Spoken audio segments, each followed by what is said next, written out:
Just in time for Black History Month, a new docu-series examines the harmful stereotypes surrounding Black men and highlights the people working to change those narratives. Black men are beautiful.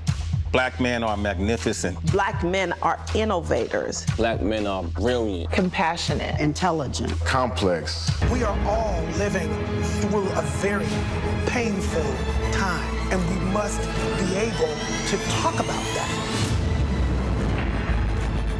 So I want to bring in Tina Knowles-Lawson, one of the executive producers of Profiled, The Black Man, and of course, she's the mother of Beyonce and Solange. I also want to bring in Trell Thomas. He's an executive producer on the series. Thank you so much, both of you, for joining me. I'm going to give you a little background. The viewers will already know this. I grew up in Canada. And you know, so when you're an outsider, in a way, moving to the United States, sometimes there are things that you observe or your perspective may be a little different. And I remember thinking to myself, or sort of coming to the revelation, that many of the Black men that I know and love, the weight of negative stereotypes had singed to their personality. You know what I mean? That they were different people than they would have been without it. And I wasn't even sure if they were aware of the weight that they were carrying, which is why I find this pursuit of this docu-series, such a fascinating idea and something that really needs to be spoken about. So I want to ask both of you, why did you want to make this series? Well, for me, Trell, who is his mentor and good friend, and we have many, many conversations. And at a time where there was a lot of documentaries that were negative about Black men in the media, and he just said to me one day, I wish that I could find some content, you know, some great content on Black men that was really positive.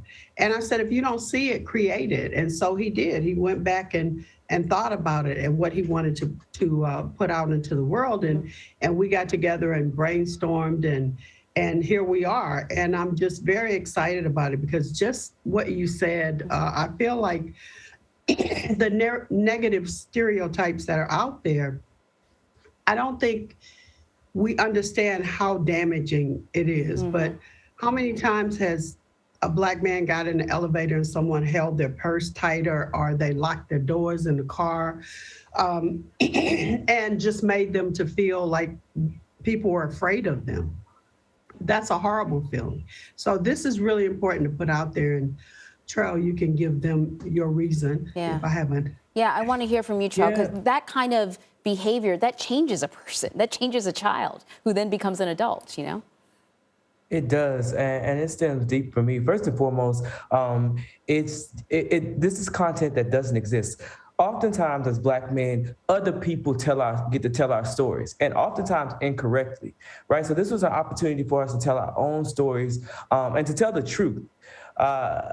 Another thing, I'm from South Carolina, and I don't have the Jim Crow South, right? And I don't have to tell you too much about growing up in South Carolina, but what I can say is I'm 5 foot nothing, right? 140 pounds soaking wet, but I was often trying to be as small as I could to not seem threatening or to make people feel safer, even though I was bringing no harm to a situation. So to your point, it's like those stereotypes make us move through the world differently.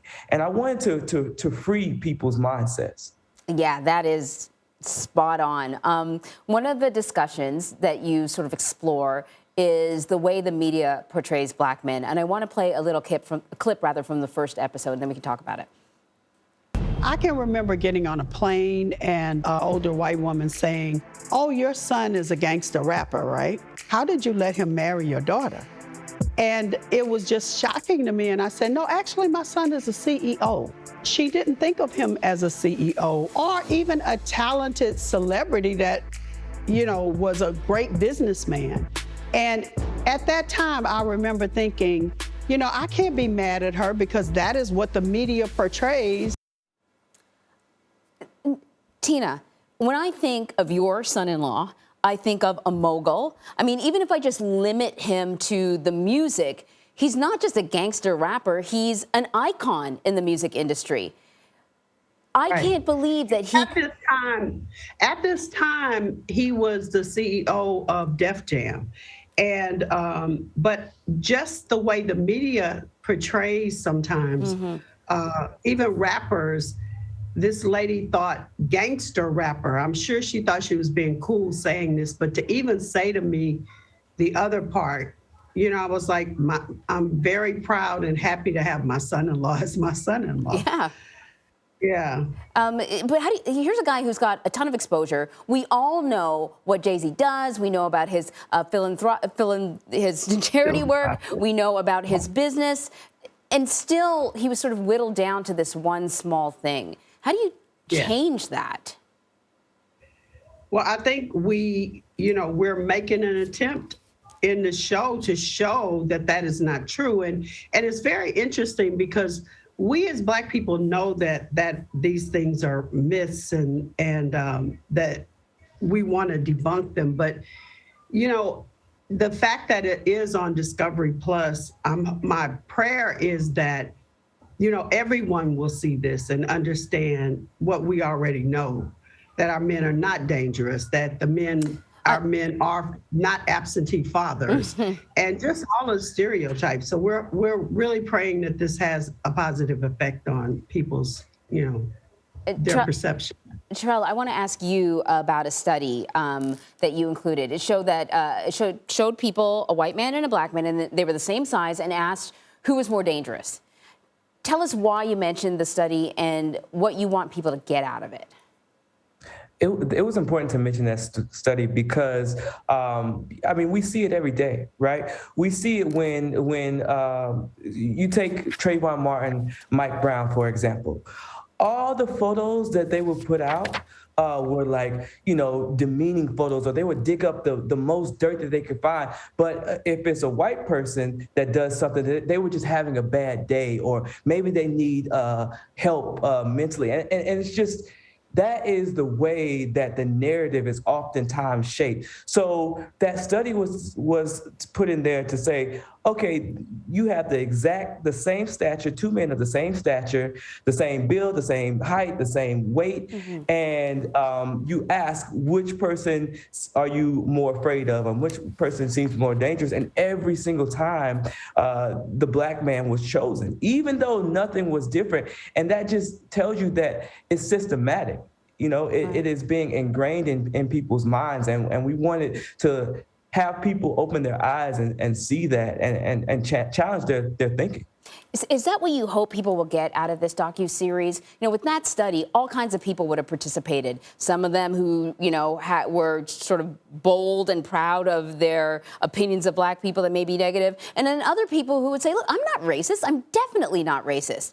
And to me, I think like the biggest challenge when it comes to tearing down these negative stereotypes are the people who truly believe that they don't actually have negative stereotypes when it comes to Black people. I'm wondering if you're hoping that even the people who say they're open-minded, say they're liberal, say they're not racist, that they will begin to question themselves when they watch this docu-series. That is our hope and prayer, because I don't think it's intentional all the time. It's just something that you grow up with, and it's kind of the way it is in your head. And so to see people as human, to see them in different situations and to point that out clearly, hopefully it'll have a positive effect. That's what we're hoping for. And you kind of bring people together so that it's not so much fear, because it all seems to be predicated on fear.